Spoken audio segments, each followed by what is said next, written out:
Can there be hope in a lawless world where men are only worth the price of their deaths? And when greed, morality, and money collide, who will be left standing? Sergio Leone's 1966 Western sequel, For a Few Dollars More, finds Clint Eastwood's Man with No Name returning in pursuit of a deadly new gang, only to clash with a fellow bounty hunter by the name of Colonel Mortimer, played by Lee Van Cleef. With both men hunting the dangerous criminal known as El Indio and his crew, these two killers will have to work together to take down a group too dangerous for either of them alone. But is there something greater that propels Mortimer? And what does it mean for our nameless bounty hunter? When compared to the splash made by Fistful and the epic conclusion of The Good, the Bad, and the Ugly, For a Few Dollars More is often overlooked in the scope of the Dollars Trilogy. But it's a story that absolutely stands toe-to-toe with the rest of Leone's work. Not only that, but I find it superior to Fistful, and the genesis of a greater humanity in the director's creations that lays the groundwork for the pathos that offsets the grandiosity of his trilogy capper. Here, we'll explore its story of obsession and pain that quietly underlines bombastic gunplay and stylish Western cinematography, creeping up on audiences until its emotionally resonant finale. From its brutal approach to Western archetypes to its use of contrasting character and tone, For a Few Dollars More cemented the meaning of the spaghetti Western, and the West was never the same again.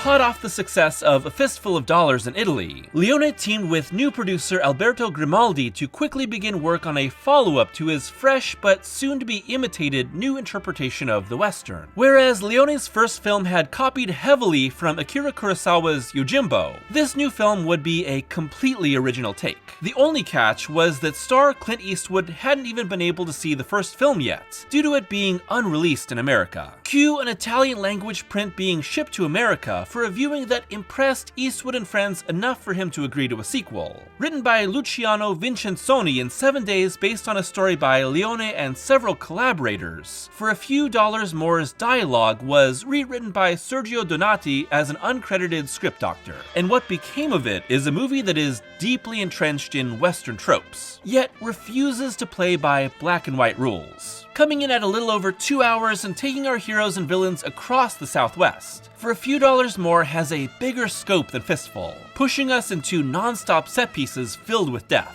But each moment is propelled by some sort of gray moralistic choice. Betrayal, revenge, greed, anger. Moral corruption is the cause of so much of the story. But what Leone's sequel is hiding is the righteous love that's secretly propelling the story until its end. Beyond returning to the style that would solidify the new wave of spaghetti westerns, For a Few Dollars More would also establish several other trends that would define Leone's trilogy and subsequent films. Composer Ennio Morricone would return for his second collaboration with Leone, recording the score before filming began so the director could shoot the film as the music played on set. Of course, this wouldn't interfere with sound recording, as the movie would, like most Italian films of the time, be recorded MOS with no sound being recorded on set, with actors speaking their lines in their native languages. Afterward, ADR lines would be dubbed into the languages needed for each release of the film. And beyond Eastwood returning in the lead role, the archetypal man with no name who actually is given some sort of name in each film, Joe, Manco, and Blondie, and who may or may not actually be the same character, Leone brings back multiple actors for new roles. Gian Maria Volante returns as the film's villain, this time the more psychotic and troubled El Indio. Mario Brega is once again the humongous second-in-command for the second of 3 films. Aldo Sambrell, Benito Stefanelli, and Lorenzo Robledo fill out the gang ranks, like they do in each part of the trilogy. Joseph Egger is again an old and strange giver of wisdom in his last role, likely not being in The Good, the Bad, and the Ugly only due to his passing.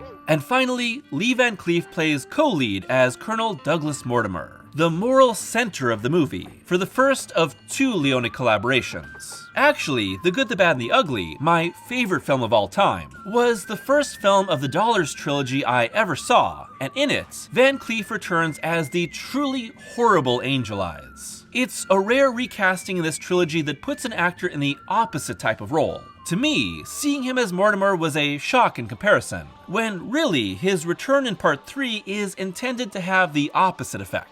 There are a lot of elements from Fistful recycled here as well. Obviously, it's focused on bounty hunting, but there's also the joining of a gang in an effort to undermine them, our heroes getting found out and beaten, and the signature killing style of the main villain being turned against them in the finale. Eventually, the scene of our duo working their way through town and killing hiding gang members would be reused in GBU. What separates for a few dollars more from its predecessor is the strength and confidence with which Leone and crew execute their story. The Western isn't the Western just because of the place or time it happens in, but because of the tropes and archetypes that are addressed in the story. The Dollars Trilogy reiterates on the ideas seen in countless previous films with a darker, more brutal outlook. And then each film in the trilogy reiterates on the ideas that came in the one prior. It's a case for these movies not actually starring the same character, just another mythic killer played by Eastwood trying to survive in a lawless time. And here, our signature bounty hunter would find his perfect counterpart. Leone opens his film with a long, slow, single take of a rider in the distance, killed by a gunman whose eyes we see through. No reason, no flair, but the gunshots soon transition into hand-drawn credits over the scene. The intention is clear. We're immediately put into the eyes of a killer, our viewpoint for the next 2 hours. A rarity for Leone's filmography, and the only one of the Dollars Trilogy to do it, for a few dollars more then brings up text explaining the ruthless world we've entered. But we don't really need it to understand the dynamics at play here. This is the central appeal of the Western, a classic world established by hundreds of movies with its own rules, archetypes, motivations, and aesthetics that even the most casual viewer knows by osmosis. The intention, in my mind, is to establish the amorality of the spaghetti Western, still in its infancy here and directly contrasting the white hat cowboy stories that had filled the decades before. This idea of a dollar attached to your head fulfilled by your death as the only thing to give your life worth is just the first of so many juxtapositions that fill the story to come. And Leone's filmmaking was always powered by hard contrasts, extreme close-ups of faces that seem larger than the huge spaces around them, quiet stillness punctuated by sudden, loud violence, lawmen that embrace corruption, and bounty hunters that grow a conscience. Colonel Mortimer is this movie's biggest collection of contrasts, with the film introducing him as a cold-blooded killer mistaken for a preacher, who can get away with bringing an entire train to an emergency stop with just a look. Soon after, his gunfight subverts our expectations of a quick-draw duel, instead relying on a steady aim assisted by his stock attachment, versus the wild shots of his quarry. Really, this is Mortimer's movie. It's Van Cleef's character that has the biggest arc, the most character development, who drives the movie's plot, and who ultimately is the center of its climax. Eastwood's Man with No Name is the deuteragonist, at first being at odds with Mortimer and then ultimately allies. It's almost the same exact approach you'd see in George Miller's Mad Max sequels, pushing Rockatansky into a new conflict where he's ultimately a catalyst for change in someone else's narrative.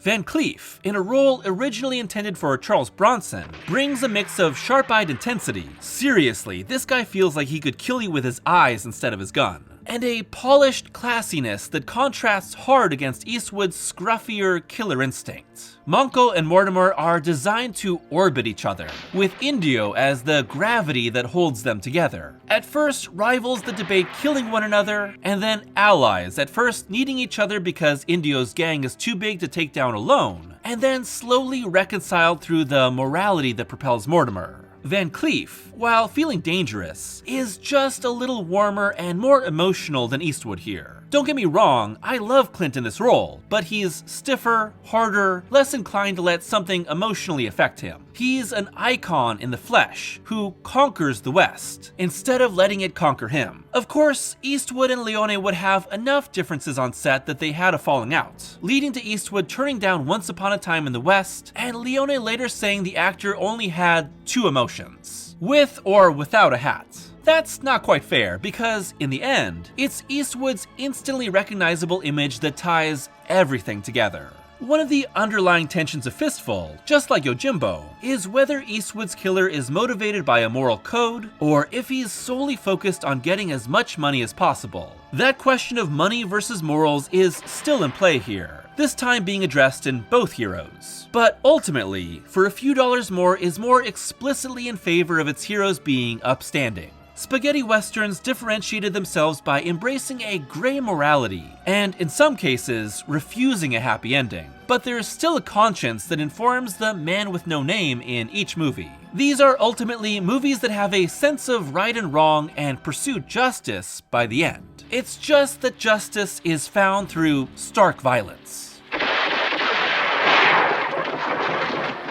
Leone's gunfights are propelled by timing, speed, and precision. They're either town-clearing fights where staying cool under pressure is all that matters, or one-on-one showdowns where split seconds divide life and death. The way these duels are shot are based on patience, waiting for that exact moment when the time comes to strike. Leone's use of geography and juxtaposition of combatants within the frame is electric.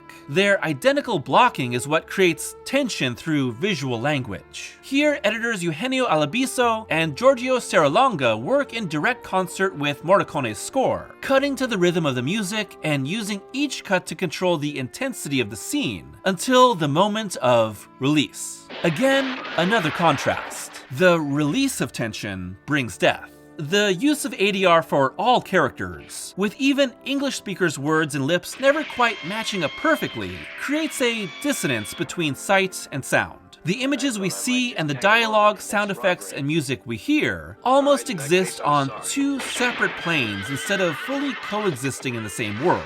And this way there'll be two of us. Can they come back here? And then could have killed him. Who? They? It can be jarring for audiences who don't have much experience in Italian cinema of the time, but I think the effect allows for bigger performances and more exaggerated effects and music. The greatest scriptwriter of westerns was Homer, said Leone. The archetype of yesterday's cowboys were Achilles, Ajax, Agamemnon, and Hector. My idea was to bring back the Italian commedia dell'arte. My films are basically silent films. The dialogue just adds some weight. The Commedia dell'arte was founded on masked actors playing exaggerated stock characters in pantomime. But despite these stories being silent, the archetypes and broad actions made them instantly understandable. The grittiness of the spaghetti western would make you think that these are movies in pursuit of realism, but really, they're going bigger and wilder, almost melodramatic at times. Everything is writ large, and the result is some of the most exciting cinema of all time. It's easy to think that Leone's Dollars Trilogy is all self-serious, cool violence. But there's a lot more going on here. These are ultimately exaggerated, heightened, almost cartoonishly mythic takes on the Western. Everything is bigger, louder, more violent. And the movie knows it too. Look at Eastwood's conversation with an elderly informant whose ramshackle house is shaken apart by a passing train. Or our two bounty hunters' confrontation where they shoot each other's hats in a gun-toting pissing contest. And you can see that while its gray morality and bloodthirsty violence is more reflective of reality than your typical Gary Cooper Western, we've pushed into a new type of myth. But again, this is a movie of contrast. Leone's film increases its scale and action as it goes along, pushing our hunters into combat that rattles apart the dusty villages they blow through, until we find out the very human reason that's driven Mortimer all this time. Leone's cinematography, here once again in collaboration with director of photography Massimo D'Alemano, represents the continued evolution of his distinctive style just 4 movies into his feature career. Leone had already displayed his love of using the full frame of the panoramic lens in Fistful, but was limited by just a few locations. Still, his tendency to heavily contrast foreground and background subjects made the tiny town feel massive. Here, Leone's sequel visits many more locations, allowing the team to capture multiple desolate, dusty places found across Spain, to make this a much more sweeping epic. And in classic Leone contrast, the director and his DP put just as much emphasis on tight close-ups, centering faces in the frame in anticipation of the trigger pull, or during one of Ennio's many drug-induced dreams. The result is that gunfighters separated by dozens of feet feel inches apart. Of course, Ennio Morricone's score is just as critical to the myth-making of Leone's film, and the composer's work is truly incredible. It's got all the twanging guitars, fluttering flutes, soaring trumpets, and chanting voices you'd expect. But Morricone adds several flourishes that set it apart. Specifically, he blurs the line between the diegetic and non-diegetic, using Ennio's pocket watch music, which the killer uses to count down his shootouts, and which Mortimer has an exact copy of, to blend what's happening in the real world with the music that surrounds the film. What results is a haunting score that turns the tragic memories of Ennio and Mortimer into the soundtrack of their life and death struggle. Even better, Leone holds off on telling us the origin of the watch's music, helping to backfill greater meaning into the entire movie for a more emotionally charged finale. It's a trick that he'd pull off to even greater effect in Once Upon a Time in the West, an absolutely killer movie. Also, I have to take a moment to specifically discuss Ennio's confrontation with the former gang member that sold him out. We cut to Ennio and his gang already having captured the man and his family in a rundown church, with the leader having his gang murder the wife and young child off-screen, in a moment that's so casually brutal it reclassifies the film into something far different than the clean-cut westerns that came before. And yet, Ennio still gives the former friend a chance at revenge with a duel. It's tragic, impossible, filled with emotion, and ultimately, Ennio still kills the man easily. Backed by the haunting music box melody, Morricone throws us for a loop with a sudden hard cut to a blasting pipe organ reinterpreting the melody. It's the moment the film completely lays out its hand for us to see. We're going big, tense, and brutal all the way to the finale. Morricone is a master at creating a simple, recognizable melody that becomes the film's motif, and returning to it time and time again, repeating it through multiple instruments, then bringing them together and repeating at higher notes and faster beats to create emotionally resonant tension. Hell yeah. After gunfights, robberies, chases, and lots of death, For a Few Dollars More ends on its most bombastic and emotional note. Ennio's betrayal of his gang to pocket more money for himself leads to Mortimer and Manco wiping them all out until Ennio catches the colonel off guard and forces him into a duel at a complete disadvantage. Like we've seen before, they'll shoot when Ennio's watch stops chiming, only for our nameless bounty hunter to arrive with Mortimer's own identical watch and make it a fair fight. Now we start. All those years of bounty hunting, how Mortimer's life fell apart, the watch chimes, and the reason for everything that's happened. It's all because of the rape and death of the colonel's sister, the woman that wouldn't let Ennio have her. For a Few Dollars More would be released in Italy on December 18th, 1965, just a little more than a year after Fistful, and going on to make 3.1 billion lira, approximately $5 million, in its home country on a $600,000 budget. The success propelled Leone and Grimaldi to make their third Western, The Good, the Bad, and the Ugly, in 1966, with all three parts of the Dollars Trilogy filmed and released in Europe to success before they were ever brought to the United States. Once released worldwide, with all three debuting in the US in 1967, the films became a sensation, both lauded and criticized for their much more raw take on Western violence for the time, and bringing in millions more, with For a Few Dollars More raking in 25.5 million worldwide. Their success gave Leone his directorial career, turned Eastwood from TV actor into movie megastar, and revitalized the career of Van Cleef after years of supporting roles that had dried up. Together, the Dollars Trilogy is an ambitious, unforgettable experience. 1 movie leaves an impression, 2 crystallizes a style, and 3 becomes a landmark in cinema. And with its continual push and pull between moral reckoning and cynical killing, Leone's second Western forever pushed the genre into a new era. With Manco adding up the pile of bodies as money, we return to our cynical opening. Lives measured by the money they bring in death. But with a small difference. We know now that there's more to all of this than just cash. And as our heroes ride off into the sunset away from each other, there's a sense of hope in what we once thought was a hopeless place.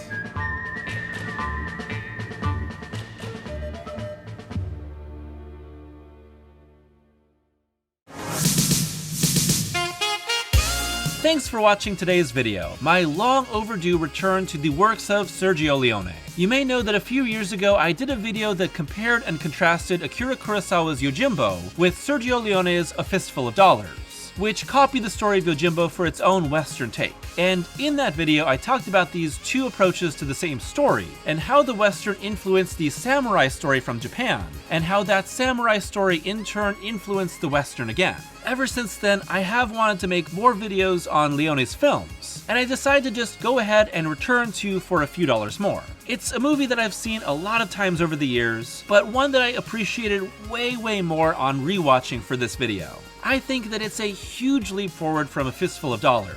And it's so stylish, so fun, so exciting, so emotional, and it leaves a huge impression on the way that it approaches the Western. There's nothing quite like a Sergio Leone gunfight scored by Ennio Morricone. And as I mentioned in the video, The Good, the Bad, and the Ugly is my favorite movie of all time. And now with these two done, I'm sure that I will get to covering that movie sooner or later.